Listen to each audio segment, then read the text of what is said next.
Hello, and welcome to Gimme Gaming. Thank you so much for stopping by. Now, quite a few people have been asking me to make these type of videos, and I'm excited to introduce the first of many into the series. Now, at first, I was going to do a typical tips and tricks style video where I list like 10 tips and explain in detail, but I realized a couple things. One, YouTube is filled with a bunch of these videos, and two, Apex Legends isn't a very standard game. What I mean is, it's a constantly changing game where in one fight certain tips might work and in another they're completely useless. So instead, I decided to start a series where we analyze some of my games and we go through it together. Now these games will have wins and losses so we can discuss what I did right and what I can improve upon, and hopefully help you guys improve on the game as well. Now these videos won't really be centered around getting kills, but more so outplaying opponents and being efficient. Sure, getting kills is awesome, but there's really no better feeling than when you completely outclass an opponent and win without really being in too much danger. In a later video, I will be going over some aiming tips and some warm-ups to help you with winning gunfights, but for now, I just want to focus on what I think is the most underrated aspect of the game. So, if you want to learn how to get better at Apex and start winning games more regularly, be sure to subscribe to the channel so you don't miss a video. And just for fun, let me know down in the comments what you think we should have done differently in this clip that may have helped us maybe survive a little longer. But with the intro out of the way, let's get into it.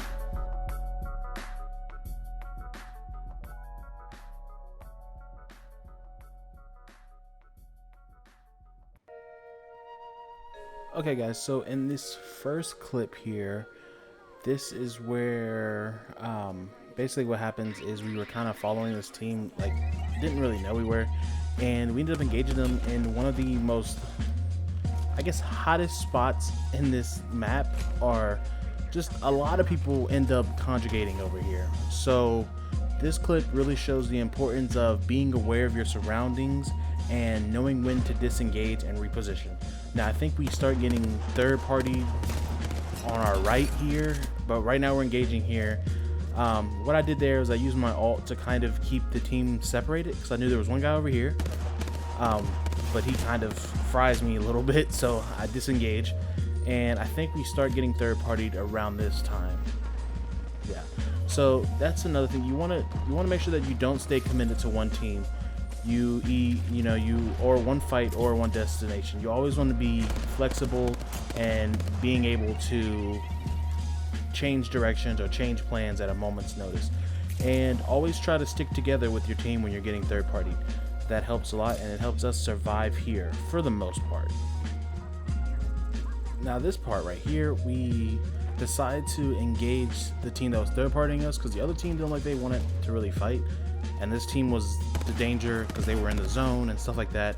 So we decided to focus on them, but we're still getting third party, so it's kind of a tricky situation here.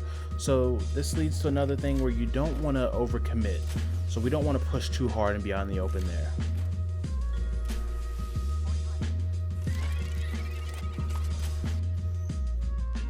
Okay, so in this clip, things kind of got really bad, where now the teams that we were sandwiched between, this team decided to push finally, and my only main objective here is to just get somewhere to where I can heal.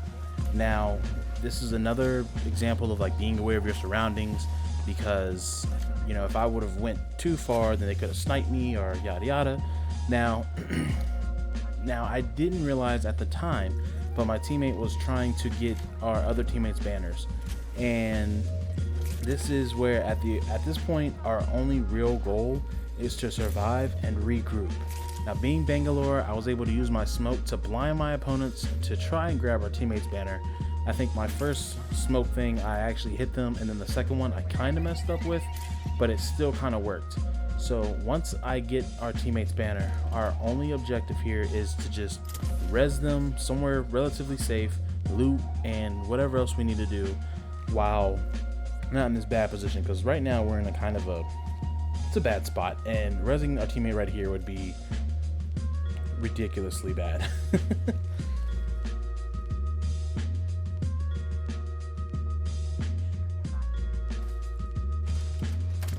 Yeah, and it's it's kind of, me and my teammate being kind of in sync here.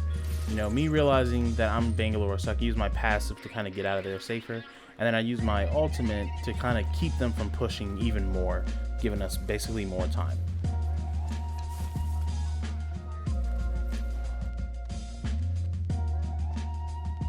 Alright, so in this clip, we've pretty much looted everything that we need to, and now we're in the top 3. And this is a perfect example of what not to do. In this clip, I decided to start shooting at this horizon for whatever reason. And at the end of the game, a lot of times people have good armor. As you see there, they have red. And it was really no point in me just kind of doing that unless I'm like damage hunting or whatever. And also what I did wrong there was I should have held my ult or kept it instead of throwing it there, or getting a little closer to kind of get like everyone. And this brings me right into my next tip, which is always try your best not to get sandwiched, especially while in the top 3.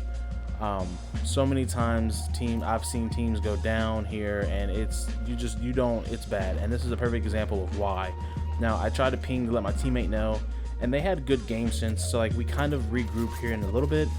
But as you see there, I'm getting destroyed by that triple take on another team, so it forces me to kind of, hide and regroup. And they could have pushed if they wanted to, and that would have been a bad time. So at this point, our only real main objective here again is to kind of regroup and reposition and figure out our next play.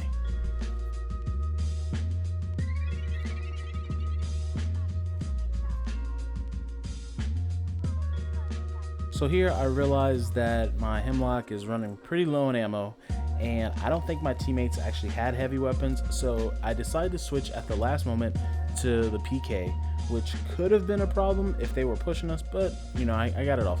Which brings me to a tip that I think that a lot of people don't really talk about, and that's being versatile with the weapons. So let's say, for example, if you had like a G7 and like you're like doing amazing, then all of a sudden you're low on ammo, or the fight gets really close quarters. So you want to be able to have like at least 4 or 5 different weapons that you could that you're comfortable with. And that it can range from like snipers, SMGs to assault shotguns. You want to be able to be versatile with anything, because you never know when your long range battle becomes a close range battle, and vice versa.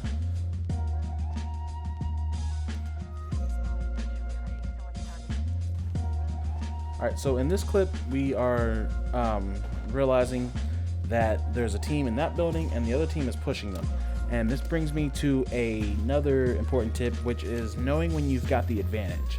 Now, because we were able to rotate, we are no longer the team that is sandwiched, and later on we decided to push the team that is. As you see there, we were still kind of getting shot by the other team, but once the Wraith started pushing, I decided to push with them. And you see there, they're getting shot by the other team, but they're kind of safe anyway. Alright, now unfortunately that Bloodhound did see that I was there and almost downed me, but because I was able to not get tunnel vision, I'm able to get out of there and heal up. Now my teammate does go down here, and I didn't realize it, but I think my other teammate actually knocked someone, and I could have threw my ult right here to kind of finish that kill or whatever, but so I threw it a little late, and I don't even realize until right now, I think.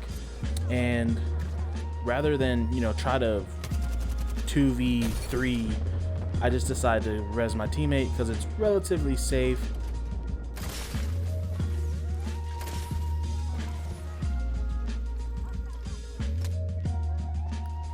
Alright, so here's basically the final act of this game. At this point, what I was doing here is I was staying with the Wraith to make sure that they healed up, without any problems. So many times I see people where like they'll res a teammate and then leave them, and then they'll get knocked like right away. And I don't understand that. I never understood that. So basically what happens here is one team is finished, and at this point it's really just a matter of pushing as a group. Now the Wraith went around, I went frontal, and you see here, completely caught them off guard. Missed my shot here, I don't know how. But at this point, just finishing kills, because you never know who has self-res, and there I was able to hear them self-resing, so that was a little easier to find out. But at the end of the game, you want to make sure that you finish your kills, because you never know when someone can get a res off, or if they have a gold bag, or if they have a self-res, anything like that. So at this point now, it's just basically trying to find them. And then I realized that the ring is closing very soon. So what I decided to do here is, because, well, I don't realize it now, but later, I decided to push for the ring, because you'd be surprised at how many games I've won where people simply were unaware that the ring was closing on them. As you see, I hit that beautiful PK shot. And so here I'm just kind of helping my Wraith teammate, and I forgot it took me this long to realize the ring is closing, but I think I realized right now. I see my teammate still in a fight, and this way it's kind of good because if you have your, at least as long as you have one person that's in the ring, you can win the game. As you see there, I get position, get the final kill, and we are the champions. So anyway, I hope you guys enjoyed this first video. I know it's probably going to be all over the place. I'm probably going to be talking all over the place, so I do apologize for that. I promise I'll be getting better as I do things, but in the meantime, I hope you guys have a fantastic day, and I will see you in the next one.